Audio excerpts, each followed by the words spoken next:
Ce journal vous est présenté par Fonds des promotions de l'industrie. Votre partenaire privilégié pour la réussite de vos projets.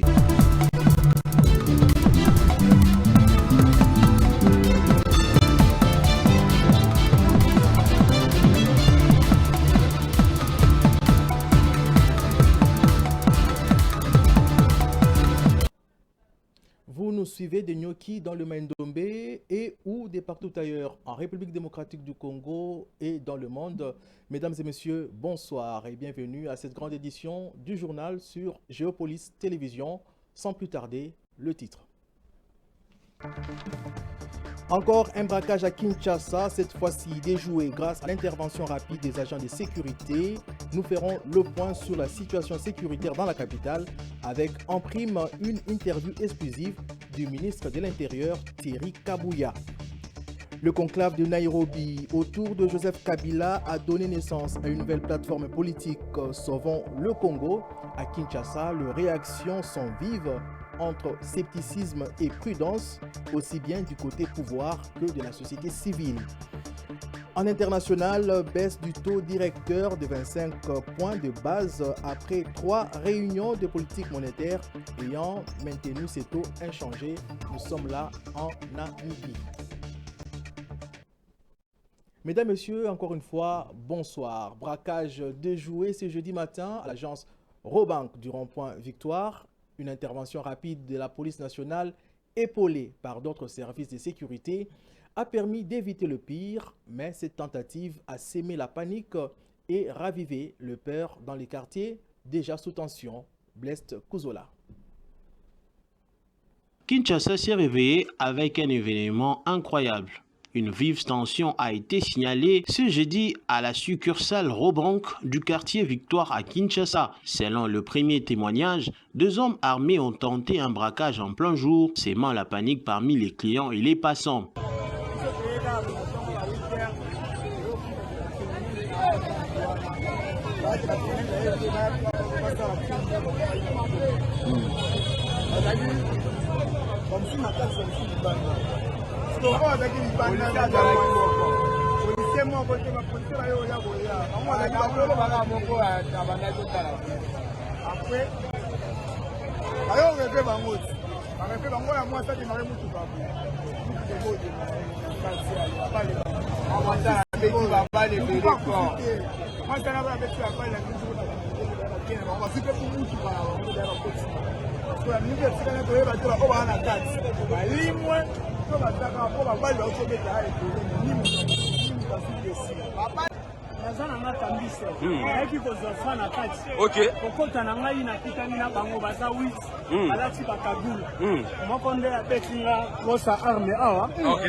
Ok, bazaki ba criminel ba entouré ba akoti na kati na kende kozofa na sala ka échange na sala. Ok.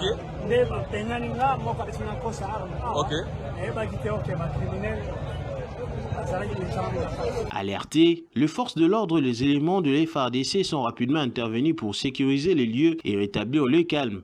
Une vidéo amateur largement relayée sur les réseaux sociaux montre l'intervention conjointe de la police nationale congolaise et des militaires bloquant l'accès à la zone et maîtrisant la situation en procédant à l'arrestation des assaillants dont cette dame. À ce stade, aucune information officielle n'a été communiquée sur le nombre d'auteurs arrêtés ou les éventuelles victimes. Les enquêtes se poursuivent afin d'identifier les assaillants et de déterminer les circonstances exactes de cette attaque manquée. Kinshasa vit au rythme d'une insécurité protéiforme de plus en plus organisée, des bandes armées aux attaques ciblées en pleine rue. La violence urbaine s'étend, se transforme et inquiète. Alors que les autorités tentent d'endiguer le phénomène, certains redoutent l'émergence d'un véritable banditisme structuré. Encore une fois, retrouvez Blaise Kouzola pour le commentaire.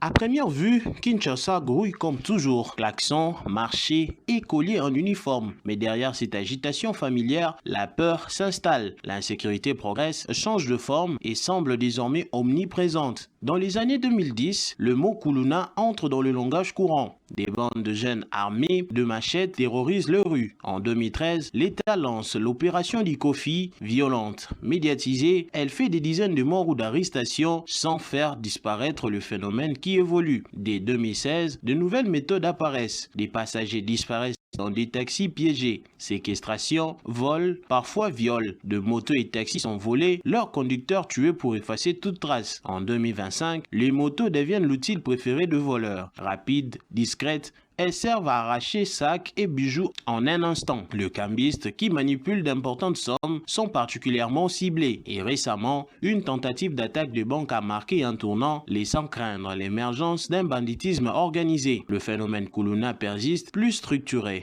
Certains quartiers vivent sous leur coupe, craquettes, menaces, impôts illégaux, armes à feu. Malgré l'opération Dobo lancée en 2025, les leaders restent introuvables. À chaque arrestation, d'autres prennent la relève. Cambistes, shops, banques, quelle sera la prochaine cible? Hôpital, école, bureau d'État. Certains évoquent une radicalisation, d'autres redoutent une mafia urbaine en pleine montée. Suite à l'insécurité et surtout cette nouvelle tentative de braquage en plein jour au quartier Victoire, de nombreux habitants ont exprimé ces jeudis leur ras-le-bol face à l'insécurité, ne se sentant plus en sécurité, même dans les zones les plus fréquentées. Certains proposent des pistes de solutions pour tenter d'enrayer ces phénomènes inquiétants. Un reportage de Myriam Likio et Gédéon Katika. Comment les Kinois vivent-ils désormais dans une ville où le braquage sont devenus monnaie courante? Suite à la montée de l'insécurité dans la capitale, plusieurs habitants interrogés affirment ne plus se sentir protégés, même dans les zones censées être surveillées. Parce qu'il y a presque partout, il y a des fusillades, on tue les gens et l'État ne parvient même pas à faire quelque chose. Donc pour moi, je vois que nous sommes vraiment dans l'insécurité totale. Il y a aussi certains policiers qu'on est tenté de mettre par-ci par-là. Ce sont eux aussi qui sont à la base de tout ça. Parce qu'il y a les éclaireurs pour eux. Ces éclaireurs-là savent que dans cette maison, il y a quelqu'un qui a beaucoup d'argent. Il les signale pour aller piller là-bas, faire n'importe quoi. Donc pour moi, si la population possède ne fût-ce qu'une arme à la maison, tout ça, ça va terminer. Face à cette situation, deux voix s'élèvent pour proposer des pistes et des solutions. La population plaide notamment pour un déploiement plus visible et stratégique de la police militaire, à l'image de ce qui a été fait pour réguler les embouteillages sur les routes. Quand moi je propose ici à le gouvernement qu'on puisse bien changer des policiers en FARDC. On met des FARDC à la place de la police et puis on prend les policiers. On les remet au centre de formation. Mieux vaut que les FARDC parce qu'ils sont formés par rapport aux policiers. S'il y a un cas de criminalité, les policiers prennent fuite, mais les FARDC peuvent faire quelque chose pour la sécurité de la population. Tout compte fait, les Kinois espèrent qu'avec ces énièmes braquages, des mesures concrètes seront enfin prises pour renforcer la sécurité, en particulier dans les lieux à forte affluence. Votre rédaction des Géopolis a fait le point sur la situation sécuritaire à Kinshasa. Vous avez suivi là la réaction de la population quinoise. Mais quel est le regard du gouvernement provincial de Kinshasa sur l'insécurité? Je vous propose à propos de suivre cette interview exclusive réalisée avec le ministre provincial de l'Intérieur, Thierry Kabouya, était au micro de Daniela Kalala et Eli Suvé. La ville de Kinshasa devrait avoir une politique d'anticipation sur le banditisme urbain. Il doit mettre à jour justement la formation et les conditions de travail des acteurs de la défense, du secteur de la défense et de la sécurité pour pouvoir résorber ce genre de défis. Penser à la sécurité de la ville de Kinshasa en résorbant le phénomène Kuluna, nous devons créer des emplois pour jeunes. $1 de déchets plastiques rachetés, c'est le prix de la sécurité, c'est le prix de la salubrité, c'est le prix de la redistribution des revenus dans les ménages, c'est le prix de la création d'emplois et c'est le coût de l'essor économique de la ville. Les auteurs de braquage opèrent avec des motos, souvent. Et nous avons pensé un peu avant la recommandation du gouvernement central, lors d'un conseil des ministres qui a fait recommandation à la ville de pouvoir procéder à l'identification biométrique des motards. Cela nous permettra de connaître qui sont les professionnels du secteur et qui est en train d'opérer avec quelles conditions. D'un ministre provincial à un autre, dans le souci de doter la ville de Kinshasa d'un budget qui soit cohérent et efficace, le ministre provincial du budget a officiellement lancé ce jeudi le travaux de la conférence budgétaire dans la salle Arjane de l'hôtel Rotana, un événement placé sous le haut patronage du gouverneur de la ville-province de Kinshasa, ainsi que du ministre en charge du plan, du budget, de la fonction publique, de l'emploi, du tourisme, du transport et de la mobilité. Daniela Kalala et Eli Kabea, encore une fois. Pour cette année, Kinshasa se fixe comme objectif un cap budgétaire normalisé. Nous voulons rêver ensemble et faire rêver 20 millions de Guinois à travers cette représentation aussi large.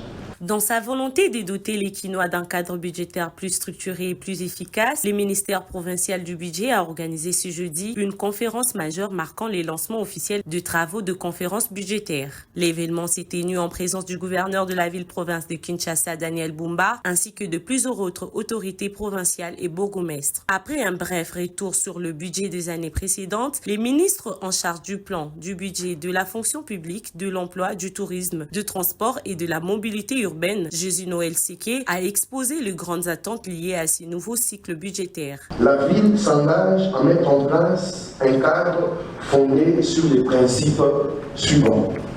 Les premiers, c'est la crédibilité budgétaire, élaboration des prévisions réalistes, fondées sur des hypothèses macroéconomiques solides, c'est-à-dire la croissance du PIB, la maîtrise de l'inflation et également un élément aussi important qui, ces derniers jours, semble nous perturber, les taux d'échange. Nous avons l'honneur de vous informer que sous l'impulsion de son Excellence, Monsieur le Gouverneur de la ville de Kinshasa, il sera procédé prochainement, dans les jours à venir, à la création et à la mise en place d'un comité provincial de réforme des finances publiques de la ville de Kinshasa.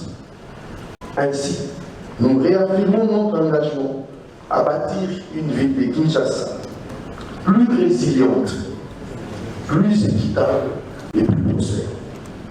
Le gouverneur Daniel Bumba a ensuite pris la parole. Il a exprimé sa satisfaction et a officiellement déclaré ouvert les travaux de conférence budgétaire. C'est avec une profonde solennité, empreinte de responsabilité et d'engagement citoyen, que je prends la parole aujourd'hui.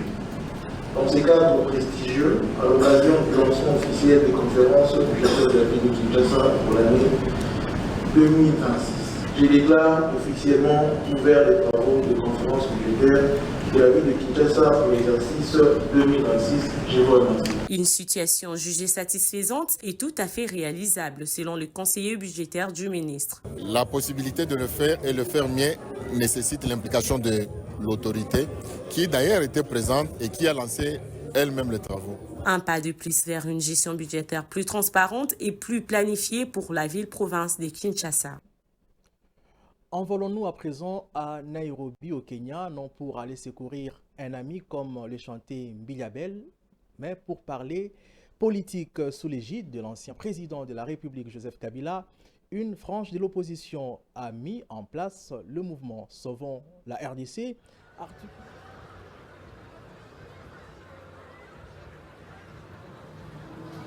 contre la gouvernance actuelle, tout en appelant à un dialogue national inclusif pour mettre fin à la crise sécuritaire, une démarche qui suscite des interrogations tant sur la portée réelle de l'initiative que sur la légitimité politique de son instigateur.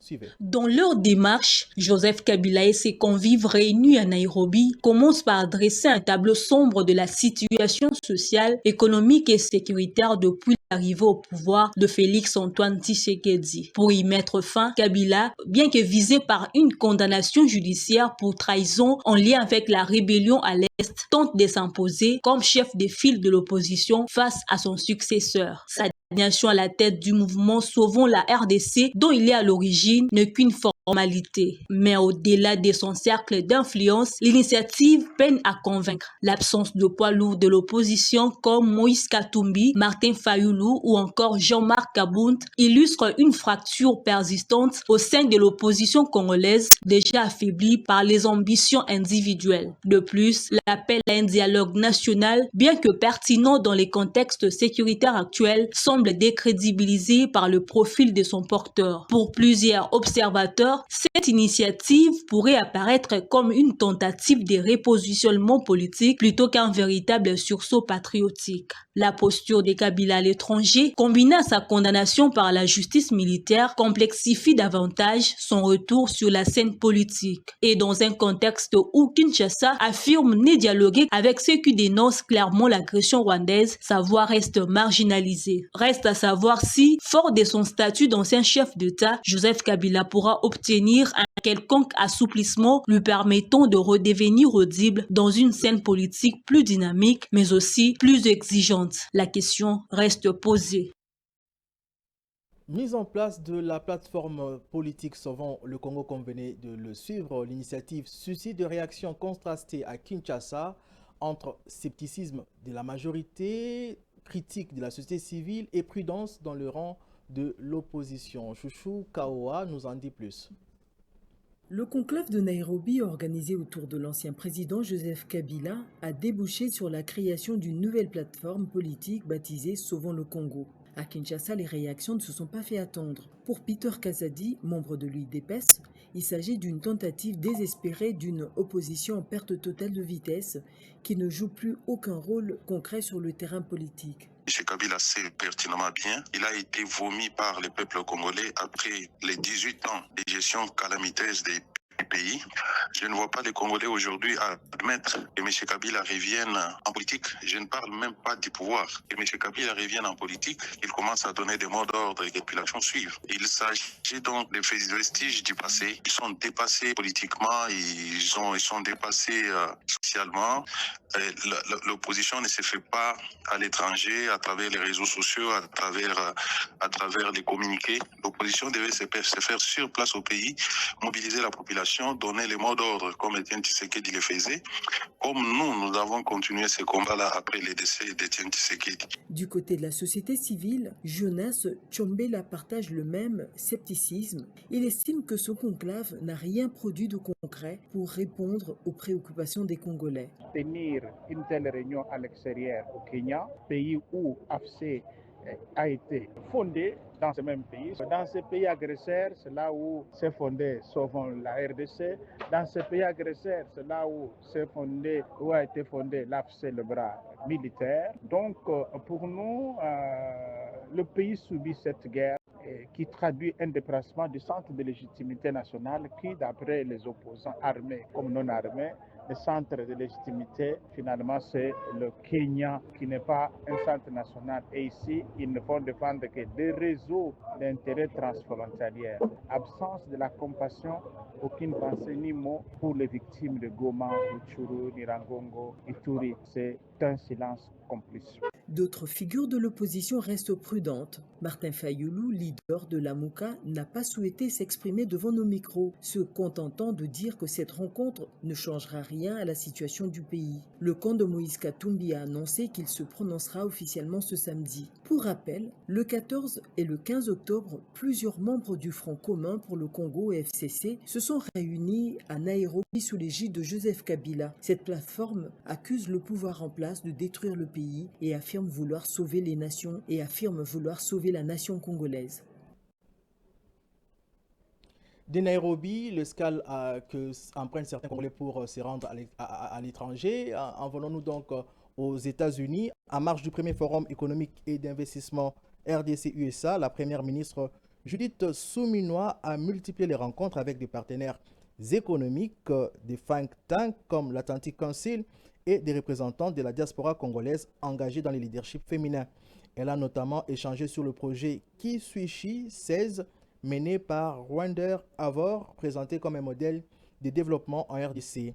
La chef du gouvernement a également accordé plusieurs interviews à des médias internationaux tels que Reuters, Politico et le Washington Examiner, mettant en avant les avancées économiques du pays, les réformes en cours et les objectifs d'un partenariat renouvelé avec les États-Unis d'Amérique.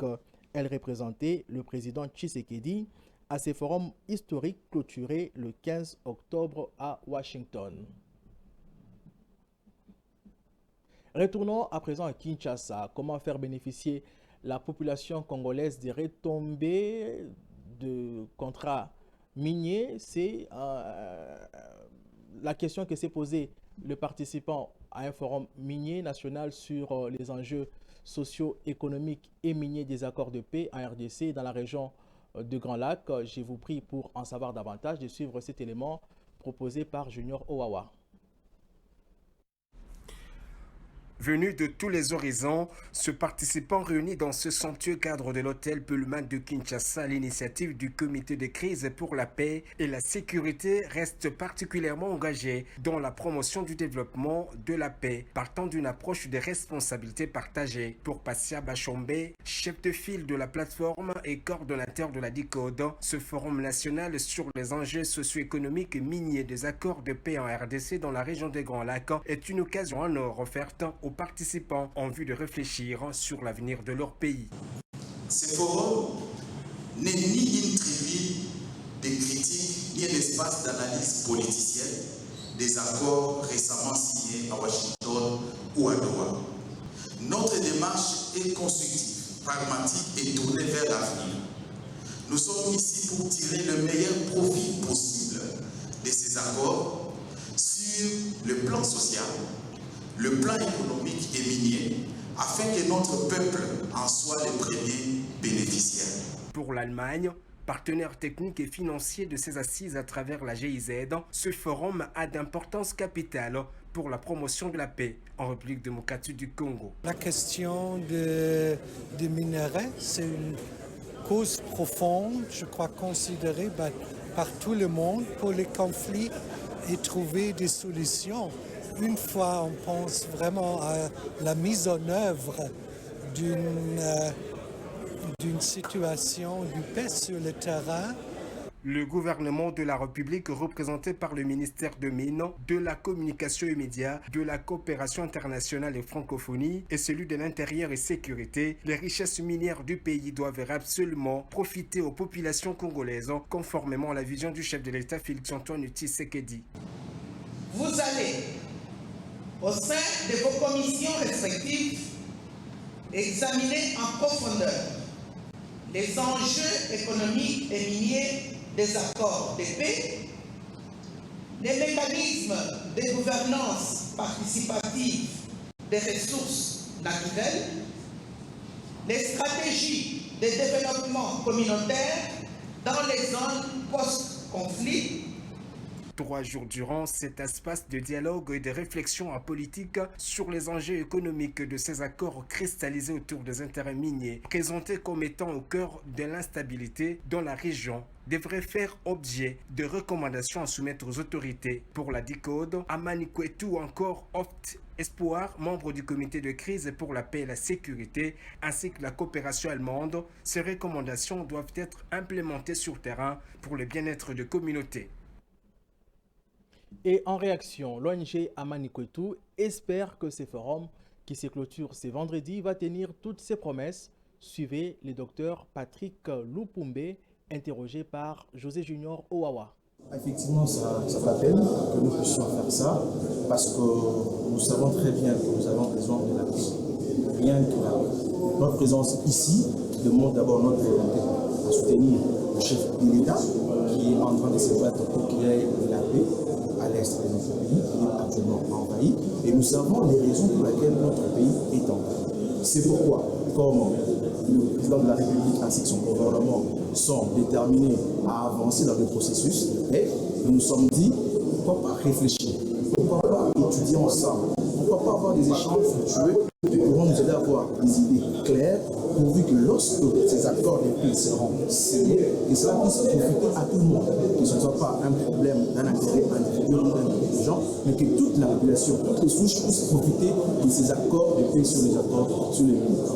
En tout cas, cet atelier regroupe plusieurs experts, parce que nous avons besoin de l'expertise de tout le monde. Et nous estimons qu'à la fin de cet atelier, nous aurons des résolutions que nous allons proposer, pourvu que lorsque les accords seront signés, j'insiste, cela puisse profiter à tout le monde. Les populations locales, les sociétés civiles, tout le monde puisse s'y retrouver. Parce que nous ne voulons pas que ça puisse être pour le profit d'un groupe, mais nous voulons que la population se retrouve. Et les entreprises qui viennent pour investir, qui viennent pour exploiter ensemble avec nous, nous apportent ce qui est du positif, ce qui est important, qui va contribuer au développement socio-économique de notre pays. Nous savons que notre pays est riche, nous le savons tous, mais l'exploitation de nos ressources humaines ne profite pas à la population. Parce que la misère ne fait que continuer. Nous sommes un pays en voie de développement, bien sûr, mais tout ça nous inquiète. C'est pourquoi nous nous sommes dit, pourquoi pas réfléchir, pourquoi pas trouver une résolution que nous allons proposer au gouvernement, pourvu que lorsqu'il y aura ces accords, ça puisse profiter à toute la population. Mesdames et messieurs, c'est l'heure d'évoquer l'actualité en dehors des frontières de la RDC. Place à la page internationale.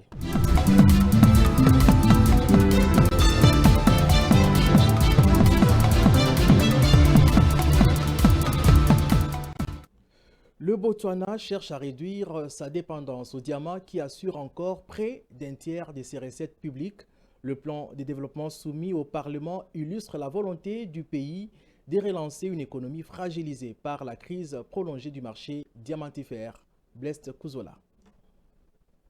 Le gouvernement botswanais a présenté un plan quinquennal de 388 milliards de poulas, environ 27 milliards de dollars. Le plan doit guider la transformation du Botswana et accélérer la diversification de son économie. Il accorde une place centrale aux infrastructures de transport, à l'eau et à l'habitat, considérés comme des leviers de croissance et de création d'emplois. Le gouvernement prévoit de financer ces investissements par des partenariats publics-privés, des contributions communautaires et la participation d'investisseurs institutionnels. Environ 287 milliards de poulas seront consacrés à de nouveaux projets, le reste servant à poursuivre des programmes déjà engagés. Il faut noter que l'initiative arrive dans une période délicate pour l'économie botswanaise. Dans une note publiée fin septembre, le Fonds monétaire international estime que l'activité économique devrait reculer en 2025 de 1% après avoir déjà ralenti de 3% en 2024, principalement en raison du ralentissement du secteur diamantifère. Deuxième producteur mondial de diamants bruts, le Botswana subit les effets conjugués d'une demande mondiale affaiblie et de la montée en puissance de pierres synthétiques. L'agence ESP Global Ratings a récemment abaissé la note souveraine des pays de BBB+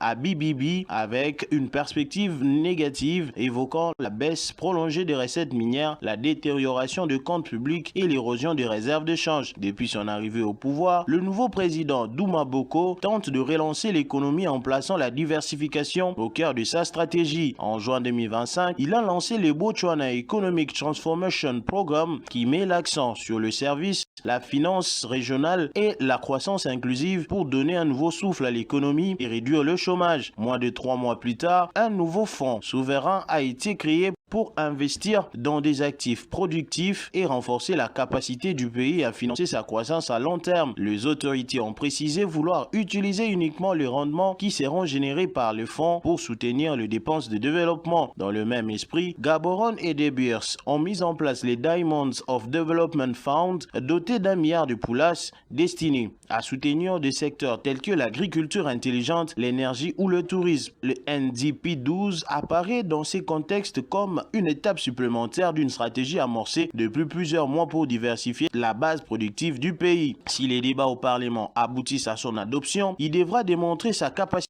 à traduire les ambitions politiques en résultats tangibles. Dans son rapport publié fin septembre dernier, le FMI a indiqué que les initiatives lancées par les gouvernements visant à réduire les dépenses publiques inefficaces, à mieux hiérarchiser les investissements publics et à favoriser les investissements menés par les secteurs privés sont encourageantes. L'institution recommande entre autres de renforcer la mobilisation de recettes domestiques, de rationaliser les dépenses publiques et d'améliorer le climat d'affaires pour encourager les investissements privés. Du Botswana, rendons-nous en Namibie. Ici, la banque du pays vient d'abaisser son taux directeur de 25 points de base, le ramenant à 6,50% contre 6,75%.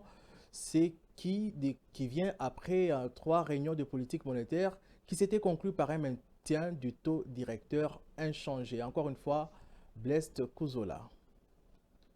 La Banque de Namibie a abaissé son taux directeur de 5 points de base, le ramenant à 6,50% contre 6,75% précédemment à l'issue de la réunion de son comité de politique monétaire tenue le lundi 13 et mardi 14 octobre dernier. Cette décision vise à soutenir l'économie nationale tout en préservant l'ancrage entre le dollar namibien et les rands sud-africains. Elle intervient dans un contexte de ralentissement de l'activité économique alors que l'inflation reste maîtrisée. L'activité économique s'est affaiblie, l'inflation demeure modérée tandis que la croissance du crédit au secteur privé s'est encore améliorée bien qu'elle reste relativement faible, indique la Banque centrale, et d'ajouter que le déficit commercial s'est réduit et les niveaux de réserves internationales restent suffisants pour maintenir l'ancrage monétaire et honorer les engagements financiers extérieurs du pays. En septembre, l'inflation en Namibie s'est établie à 3,5% en glissement annuel contre 3,2% en août. Notons que la Banque de Namibie a révisé à la baisse ses prévisions d'inflation à 3,6% pour 2025 et 4,0% pour 2026, soit une réduction de 0,2 points de pourcentage par rapport aux précédentes estimations.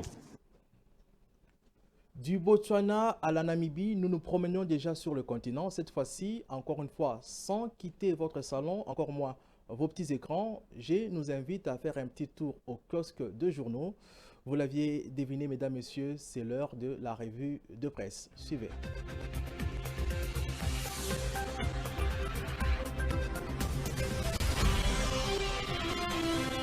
Mesdames, Messieurs, bonsoir et bienvenue à cette revue de presse. Ouvrons-la avec le phare qui revient sur une scène de grand banditisme à Kinshasa. Deux coups de feu crépitent sur le boulevard Lumumba. Des braqueurs à moto visent un commerçant asiatique, les blessant grièvement, ainsi que son chauffeur, pour s'emparer d'un sac de recettes. Coincé dans les embouteillages, 2 assaillants fuient à pied.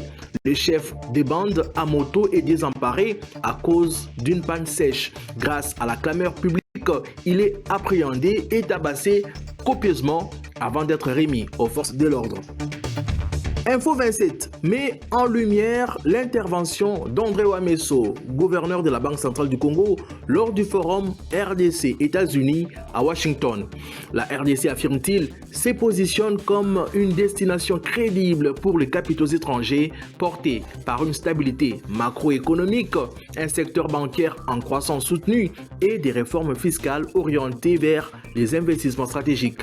Il plaide pour élargir les financements spécialisés, notamment dans l'agriculture, l'énergie et l'habitat, leviers essentiels d'un développement inclusif.